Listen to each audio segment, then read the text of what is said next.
Oi, gente, pra quem não me conhece, eu sou a Isabela e hoje eu tô gravando esse vídeo aqui pra falar um pouco sobre Sócrates. Eu vou fazer duas partes a princípio, essa primeira e aí eu vou fazer a segunda pra finalizar o tema Sócrates, porque senão vai ficar um vídeo muito grande. E só um lembrete rápido antes de eu começar, acessem o Ava, estudem todos os dias, não se esqueçam de manter os estudos em dia para não acumular matéria e que os professores estão se esforçando muito para postar o conteúdo e melhorar a plataforma e tudo mais. Então acessem o Ava. E agora começando. Quando a gente fala filosofia, a primeira coisa que normalmente nos remete é Sócrates. E uma coisa importante é que Sócrates ele é considerado o pai da filosofia, mas ele não foi o primeiro filósofo. Estou falando isso porque muitas pessoas se confundem. O primeiro filósofo foi Tales de Mileto. E Sócrates ele trouxe um conceito bem legal do que seria filosofar. Para ele, filosofar seria a busca incansável pelo conhecimento. Ele não chegou a escrever alguma coisa, a gente não tem nenhum escrito de Sócrates, e todo o conhecimento que a gente tem veio de discursos e veio de outros filósofos escritos e tudo mais. E eu vou falar sobre a visão de quatro filósofos sobre a respeito de Sócrates. O primeiro é o Aristófanes. Ele não gostava de Sócrates, ele achava que Sócrates era ele descrevia Sócrates como um falso sábio, um falso filósofo e que traiu os deuses e corrompeu a juventude. Ele fez uma peça chamada As Nuvens, e nessa peça ele ridicularizou Sócrates, ele representou Sócrates como um sofista que só queria dinheiro, ao mesmo tempo que ele era pobre, vivia num casebre, tinha roupas modestas, andava descalço e tudo mais. E quando a gente vê esse discurso e compara com, por exemplo, com o discurso de Platão, a gente percebe que Aristófanes estava falando mais da infância de Sócrates, enquanto Platão, por exemplo, estava falando do período de maturidade de Sócrates. Tá, agora eu vou falar um pouco sobre a visão de Xenofonte. Xenofonte, ele foi, por um curto período de tempo, um dos discípulos de Sócrates, e ele criou dois textos, a Apologia de Sócrates e os Ditos e Feitos Memoráveis de Sócrates, que foi para refutar as acusações que eram feitas a Sócrates no período que ele foi julgado e tudo mais. Eu vou falar isso na segunda parte. Mas enfim, ele criou esses dois textos. Os dois são muito importantes. A Apologia de Sócrates, o professor, ele colocou no AVA o texto e fez um resumo. A propósito, dá uma olhada lá que é muito importante.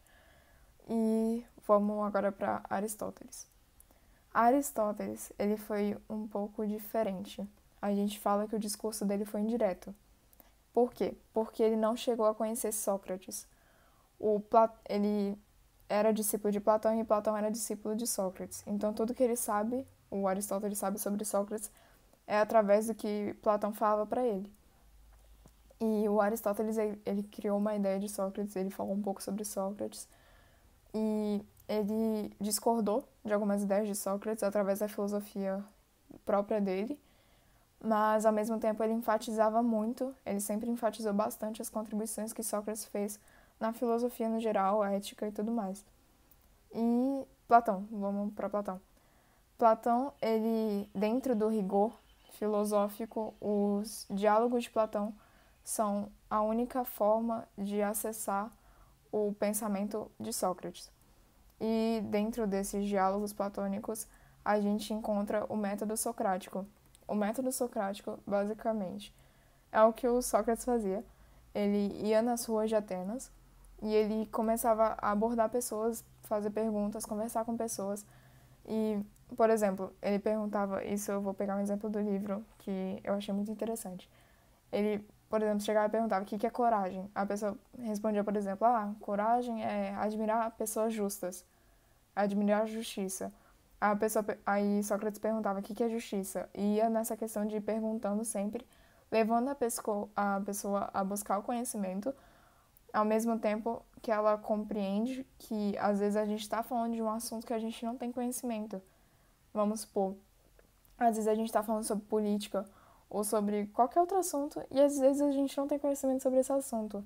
Ele mostrava a nossa própria ignorância e ele, sempre que ele começava esses discursos, essas conversas, ele falava que ele não tinha as respostas. E uma coisa muito importante, é uma característica do método socrático, é a aporia, que seria não ter uma resposta final para o diálogo. Ele começava o diálogo e nunca tinha uma resposta satisfatória no final para a pergunta inicial. E esse método socrático, ele foi um tanto prejudicial a Sócrates porque ele sempre publicou, ele falava publicamente do desconhecimento das pessoas. E várias dessas pessoas que ele conversou eram pessoas que tinham grande influência, grande poder político. E quando ele mostrava para as pessoas, ele publicava, me fugiu a palavra, enfim, ele divulgava para as pessoas a falta de conhecimento dessas pessoas de grande poder, grande influência. Essas pessoas ficavam ofendidas, elas se sentiam ressentidas. E isso, na hora do julgamento dele, pesou, porque essas pessoas apoiavam as acusações feitas a ele. E é isso. Esse foi o vídeo de hoje, espero ter ajudado vocês. Eu vou gravar a segunda parte, vou postar também. E não se esqueçam que ninguém é grande demais para aprender, ninguém é pequeno demais para ensinar. Não se esqueçam de curtir o vídeo, compartilhar, se inscrever no canal e ativar as notificações, por favor. E é isso. Até a próxima. Se tiverem alguma dúvida, se precisarem, podem me chamar. Ou vocês também podem falar com o professor no fórum de dúvidas lá no Alba. Beijos e até a próxima.